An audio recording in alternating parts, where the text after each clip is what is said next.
अस्सलामुअलैकुम वरहमतुल्लाहि वबरकातुहू। यूनानी शिफा खाने में आपका एक बार फिर स्वागत है।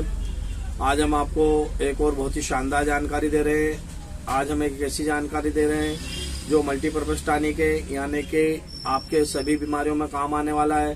खास तौर पर गुर्दे की प्रॉब्लम हुई या गुर्दे में पथरी हुई, उन लोगों के लिए भी बहुत ही शानदार है। जिन लोगों को गैस, एसिडिटी, सीने में जलन, सर दर्द, माइग्रेन वगैरह या हाथ पांव ज्वाइंट दर्द करते हो या बवासीर की शिकायत हो, उन सभी के लिए बहुत ही शानदार और बहुत ही अच्छी औषधि बता रहा हूँ, जो कि नबी करीम सल्लल्लाहु अलैहि वसल्लम ने भी जिसके बारे में बताया है और कुरान में भी आया है। तो मैं वीडियो को ज़्यादा लंबी ना करते हुए आपको औषधि की ओर ले चलूँ। ये देखिए, सबसे पहले मैं नाम लूँगा कलौंजी का। कलौंजी बहुत ही प्रसिद्ध और बहुत ही शानदार दवाई है। कलौंजी में मौत के अलावा सभी बीमारियों में शिफा है। नबी करीम सल्लल्लाहु अलैहि वसल्लम का इरशाद है कि कलौंजी में मौत के अलावा सभी बीमारियों का इलाज है। तो आप इस बात से समझ जाइए, जो चीज कुरान हदीस से साबित हो तो उसमें कितनी तासीर होगी।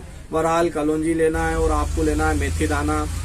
मेथी दाना और कलौंजी, ये जो दो चीजें आपने ले ली है। इसके अलावा आपको दो तीन चीजें और बता देता हूँ मैं, जैसे मेथी दाना और कलौंजी आप बराबर मात्रा में ले लीजिए। उदाहरण के तौर पर आपने कलौंजी 50 ग्राम ली है तो मेथी दाना भी 50 ग्राम ले लीजिए और इन दोनों को बारीक पीसकर मिक्स करके अच्छा सफ़ूफ में बना लीजिए और इसे रोजाना 1 चम्मच रात को पानी में भिगा दीजिए।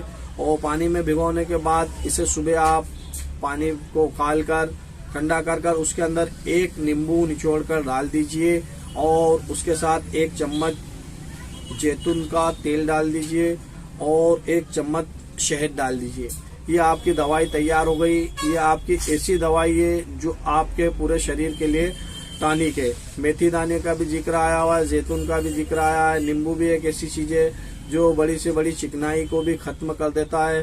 तो आप लोगों को अगर ऐसी कोई बीमारी हो या नहीं भी हो तो आप इसे स्वास्थ्य के लिए इस्तेमाल कर सकते हैं और इसका कोई साइड इफेक्ट नहीं है, कोई नुकसान नहीं है, ये आपको फायदा ही पहुंचाएगा। तो बराए मेहरबानी अगर हमारा वीडियो पसंद आए तो लाइक और शेयर जरूर कीजिए और आप लोग अगर इसे इस्तेमाल करते हैं और फायदा हो जाता है तो आप इसे दूसरों तक जरूर पहुंचाइए।